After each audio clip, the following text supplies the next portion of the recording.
tutti attenti.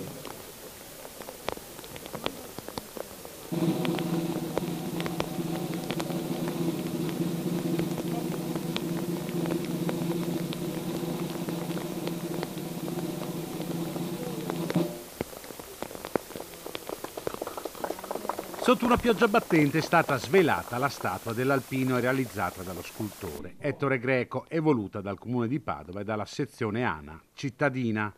Posizionata al Parco Tito Livio, era stata al centro di numerose polemiche legate soprattutto alla presenza del fucile, una discussione però che sembra passata. Finalmente la statua è al suo posto con tutto il suo significato vero che secondo me veramente farà capire a tutti che Padova è una città di pace e che l'Associazione Nazionale Alpini è un'associazione di pace, anche se è un'associazione fatta da componenti che hanno fatto i militari e che hanno fatto gli alpini, ma proprio per quello, perché hanno conosciuto, per fortuna non la guerra, però hanno conosciuto cosa vogliono dire le armi, ecco le armi non le vogliono.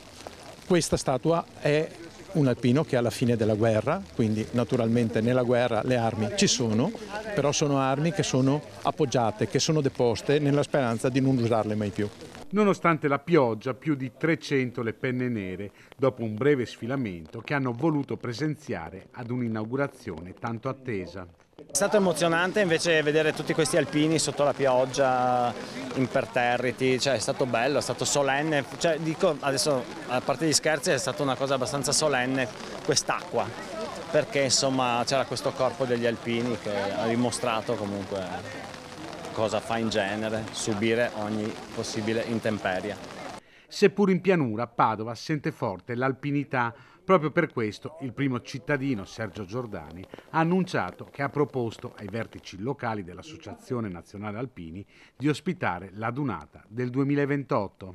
Io spero che nel 2028 vengano qua tutti quanti gli invitati che vengono a fare la Duna a Padova, spero, dipende da loro. Noi ospiteremo ben volentieri, anche se non ci sarò perché è finito il mio mandato. Questa statua è bella veramente, complimenti all'autore perché è una statua che vale la pena di vedere da vicino.